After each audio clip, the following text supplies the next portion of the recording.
Yang saya suka kasihan juga Bapak itu kalau lagi pilih-pilih buku, hari-hari libur atau itu banyak orang yang datang, "Pak Juanda ya Pak Juanda ya?"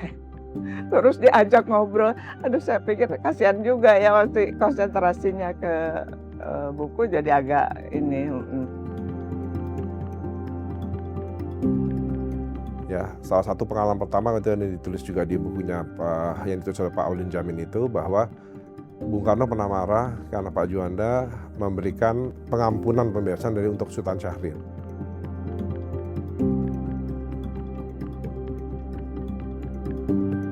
Di area meninggal itu, ya waktu beliau wafat, jadi saya minum ada minuman yang jatuh, yang dijatuh beliau di sofa tersebut sudah dirobek orang. Sudah dirobek orang, dari situ nggak pernah terjawab kenapa dirobek, siapa yang merobek, dalam rangka apa.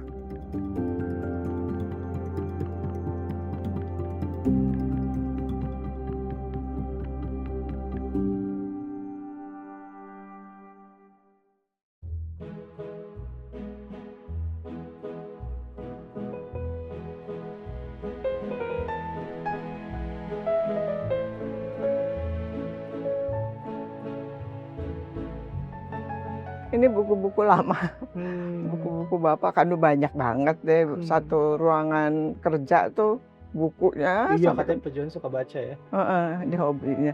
Jadi hobi Bapak itu baca sama fotografi. Fotografi. Tapi yang difoto ya kita-kita juga.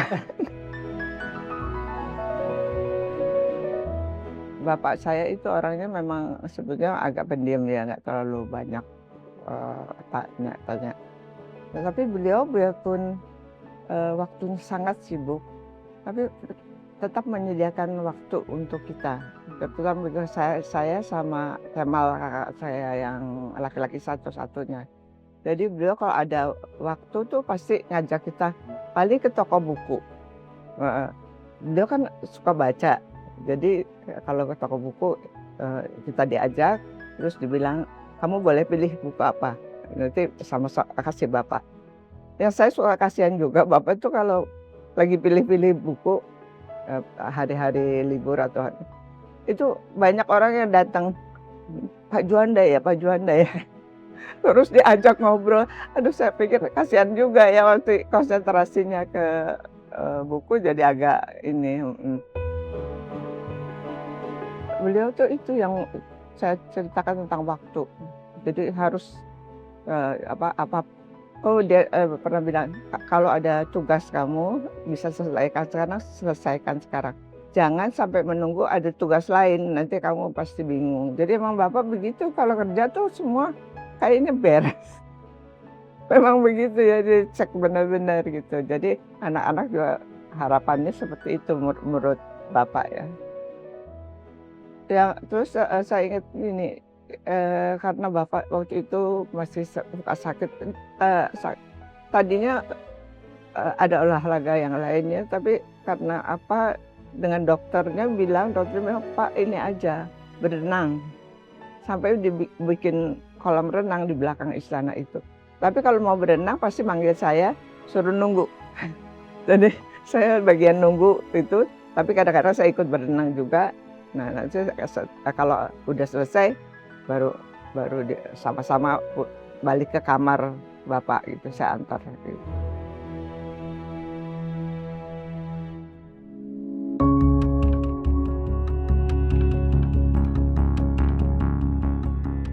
Jadi tentang Aki Juanda ini sebetulnya saya tidak hanya dengan ibu saja, tapi sebenarnya saya dulu tinggal dengan Ibu Juanda. Jadi waktu Ibu Juanda sampai beliau meninggal, saya tinggal bersama Ibu Juanda. Jadi banyak cerita dari dua sisi, dari nenek sendiri, Ibu Juanda maupun dari ibu saya. Ya, jadi gini, kalau tidak salah waktu itu beliau itu menjadi menteri pertama kali usia 36 tahun.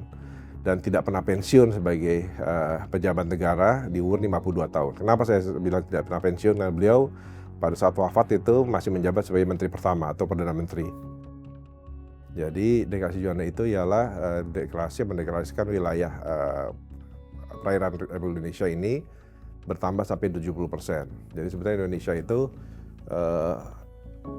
daratannya 30%-an, 70% itu ialah laut. Itu sumbangan dari deklarasi tersebut. Awalnya tahun 57, jadi memang Sebelum 57 itu, Presiden Soekarno pernah memerintahkan untuk mempersiapkan peraturan atau perundangan terkait dengan kesatuan wilayah laut.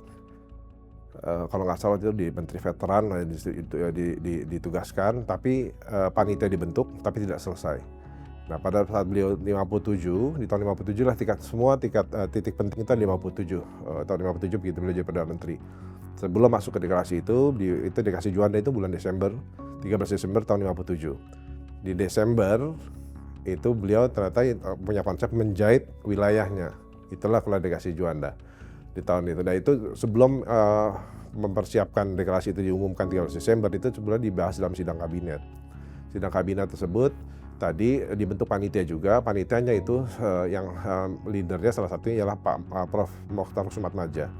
Nah, beliau karena memang satu-satunya waktu itu ahli hukum internasional terkait dengan kelautan yang baru balik dari Inggris kalau nggak salah, mempunyai ilmu tersebut, sehingga ditugaskan kepada beliau untuk memimpin panitia tersebut. Sampai akhirnya jadi satu konsepsi, dibahas beberapa kali di sidang kabinet, dan saya punya datanya, saya ambil dari Arsip Nasional Republik Indonesia, yang cukup mengagetkan, yang mesti anak-anak muda tahu bahwa kalau sekarang kita sendiri wawancara di sini udah cukup malam, jam 8 malam ini terjadi kan cukup malam ya. Ternyata pada sidang kabinet tersebut di risalahnya itu dilaksanakan sejak jam 7 malam bahkan sampai jam 1 malam. 1 pagi. Bayangkan di tahun 50-an di Menteng Jakarta itu rapatnya di Menteng di Pejambon, maksudnya Jalan Menteng itu tahun 50-an sepinya gitu. Karena para ini pimpinan bangsa ini dia tidak mengenal waktu, dia terus rapat untuk mendapat konsepsi tertentu terkait yang laut tersebut. Ada di notulen sidang kabinet yang saya juga ada soft copy-nya. Nah, itu 2 kali saya dibahas dan akhirnya diputuskan bahwa diumumkan tadi sekarang wilayah laut Indonesia tersebut. Nah, saya juga kebetulan tadi karena saya pernah di Kementerian Kelautan Perikanan, dan kebetulan juga saya pernah bertugas bersama adiknya Pak Mokhtar Sumatmadja, almarhum Sarwono Sumatmadja, mantan Menteri, saya juga cukup dekat, dan kedua bersama Prof. Hasyim Jalal. Prof. Hasyim Jalal cerita dengan saya, jadi sebelum itu diputuskan, disampaikan ditetapkan dalam sidang kabinet tersebut, Prof. Hasyim menemani Pak Mokhtar Sumatmadja tuh di Pejambon. Tapi karena beliau sebagai hanya asistennya Pak Mokhtar, jadi saya hanya bawa tas dan nunggu di depan ruangan. Yang masuk ialah hanya Pak Mokhtar dan Pak Juanda sebelum tadi ditetapkan, akhirnya diumumkan lah tadi terkait dengan konsepsi deklarasi Juanda tersebut. Nah, itulah menjadi cikal bakal akhirnya digunakan oleh negara-negara kepulauan lain untuk mendapatkan satu klausul khusus untuk hukum laut yang dikenal oleh Archipelagic State atau negara kepulauan. Sebelumnya belum ada. Itu dibuat dalam sidang UNCLOS namanya United Nations Conference on Law of the Sea. Yang pertama waktu itu di Swiss kalau waktu itu, dan terakhir ditetapkan tahun 82. 28 tahun setelah itu di Montego Bay di Jamaika. Nah, itulah baru konsepsi negara kepulauan dikenal. Hingga dipakai oleh Indonesia, dipakai oleh negara-negara lain, Jepang termasuk negara kepulauan, apalagi negara-negara Pasifik. Semua itu akhirnya mempunyai konsepsi yang sama dan bisa mempunyai hak yang sama seperti Indonesia. Lautan yang ada 12 mil di antara di pulau 12 mil dari pulau terluar, dan di dalamnya itu masuk laut teritorial. Jadi yang mempunyai hak ialah negara yang bersangkutan untuk mengatur itu semua. Untuk internasional diberikan hak ALKI tadi, alur laut per Indonesia. Di Indonesia ada 3 ALKI, yang 1, 2, dan 3 itulah digunakan untuk jalur bebas internasional yang diakui oleh hukum laut tersebut oleh PBB.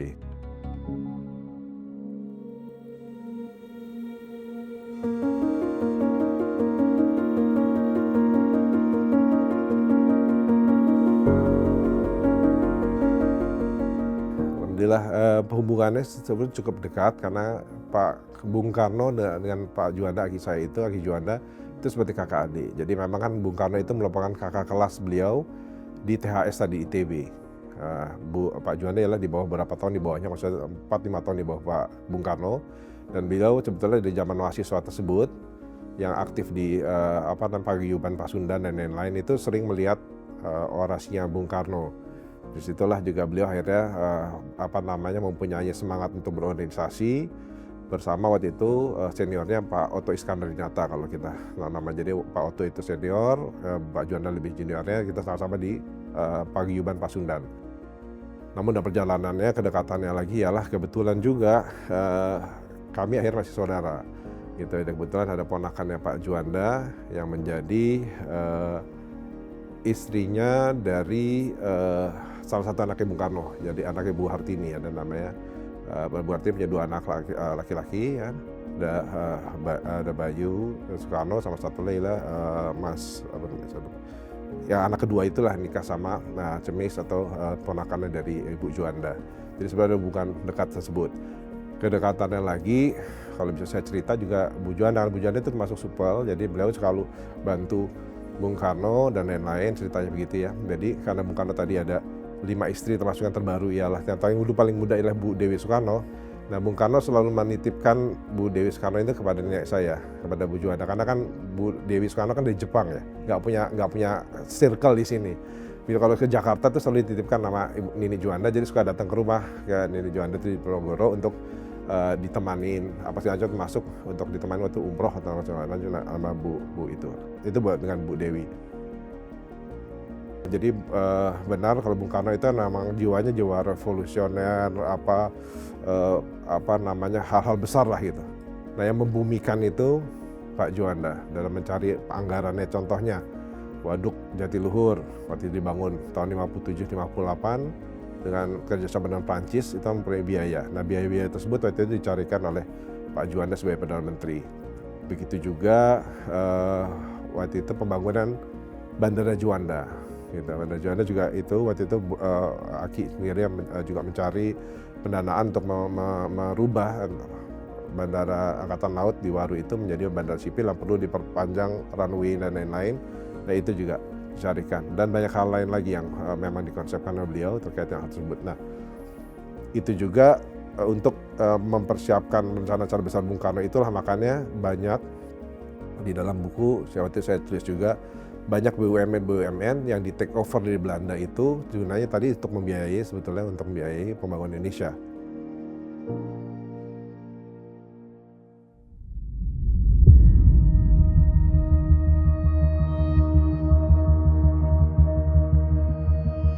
Gesekan itu biasa dalam pekerjaan apa dalam politik. Jadi gesekan itu nggak yang pertama. Yang setahu saya, dan kalau dibaca di buku Pak Juanda yang ditulis juga oleh almarhum paman saya, Jenderal Abidin Djamin, itu menceritakan juga bahwa banyak tadi karena Pak Juanda itu ialah punya nawaitu tulus dan mau merajut semua.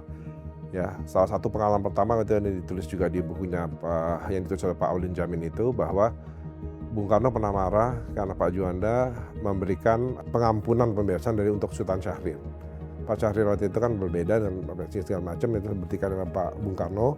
Tapi pada saat kesempatan Bung Karno sedang keluar negeri atau segala macam, nah itu diberikan satu kebijakan baru untuk Pak Syahrir untuk sebetulnya seperti diampuni lah dari kesalahannya gitu oleh kebijakan Pak Juanda. Itu sempat menjadi pergeseran dengan Bung Karno. Tapi Bung Karno karena tadi tahu karakter Pak Juanda, beliau satu-satunya Perdana Menteri non parpol, itu.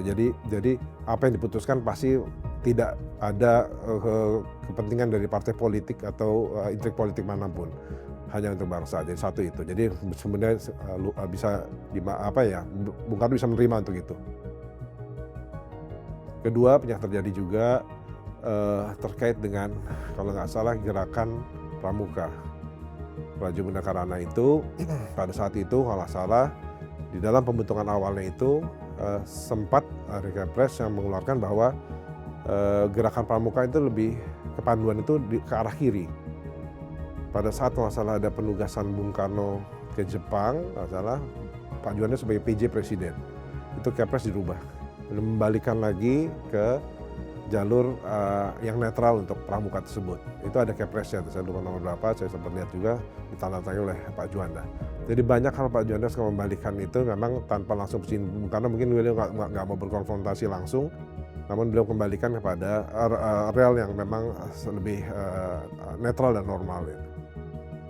Kalau saya bukan spekulasi, tapi dari data dan informasi keluarga langsung. Jadi memang mungkin beban kerja banyak tadi, karena tadi beliau mesti membereskan semua dari segi anggaran, rencana dan lain-lain untuk merealisasikan rencana-rencana besar Bung Karno. Namun di situ nanti salah satunya ada Kepres juga dikeluarkan oleh Bung Karno justru untuk yang care terhadap kesehatan Pak Juanda. Jadi ada satu kepres khusus yang menugaskan Pak Juanda itu ke Jepang dalam melakukan kunjungan negara, namun sekaligus untuk check up beliau gitu. Di kalau nggak salah tahun 62 pada situ, setahun sebelum beliau meninggal. Diarahkan untuk ada perjalanan dinas khusus untuk kenegaraan sekaligus untuk pengecekan kesehatan. Itu di Bung Karno langsung itu yang mendorong itu satu.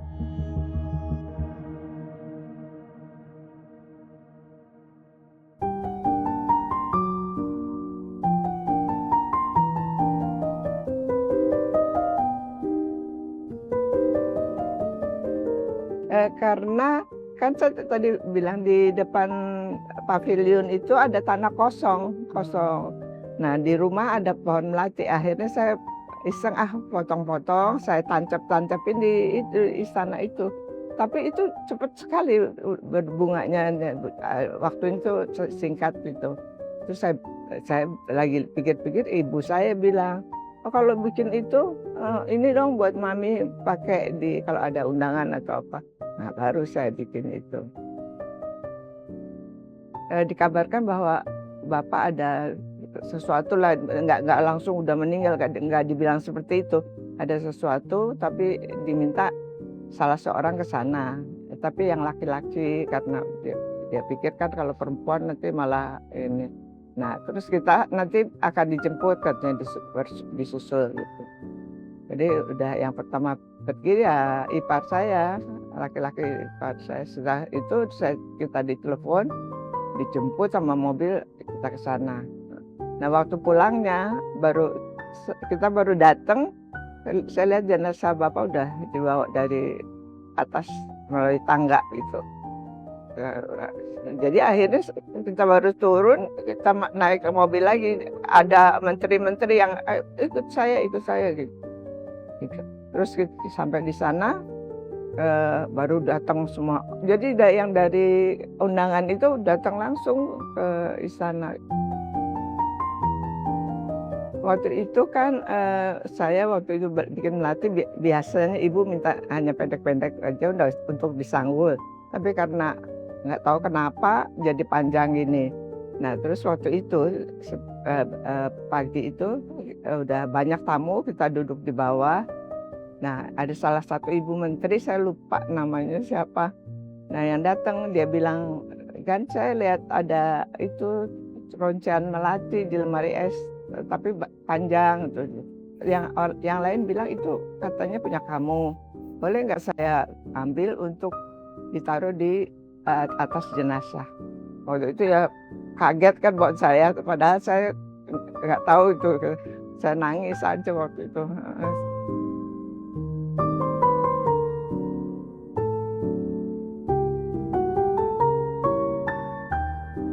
Ada beberapa sejarawan, itu kalau nggak salah Pak Anhar Gonggong menyampaikan bahwa sebenarnya Pak Juanda itu ialah bemper terakhir Bung Karno.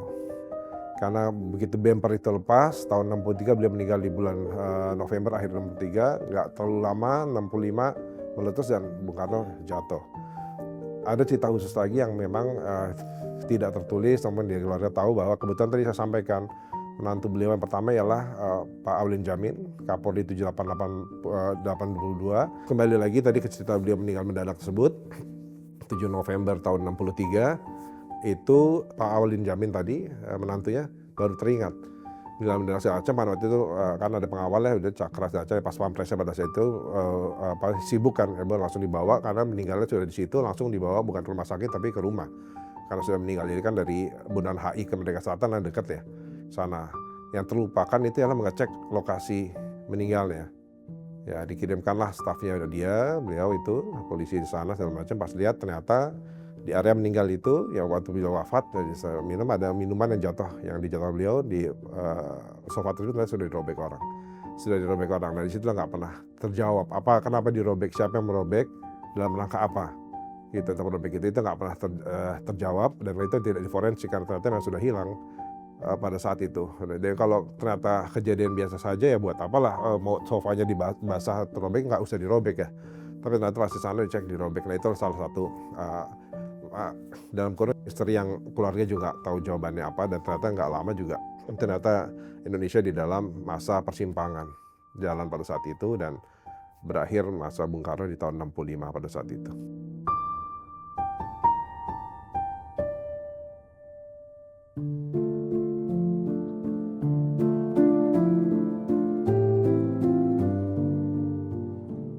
Yang diambil hasil saya jalani otomatis tadi komitmen untuk pengabdian kepada negara. Itu juga yang saya coba terapkan di dalam karir saya ini sampai dengan posisi saat ini di eselon 1. Saya coba menerapkan tadi komitmen sumbangsih kita kepada negara yang tidak menomorduakan hal tersebut untuk hal-hal lain. Itulah yang saya coba ambil terus dari nilai dari Aki Juanda.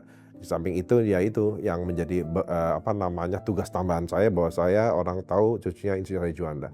Orang kan akan lihat berbeda kalau saya melakukan sesuatu yang memang tidak baik, itu akan membebankan nama dari Aki saya sendiri. Nah, itu yang saya sangat-sangat hindari, karena itu ya akan rusak nama beliau gitu.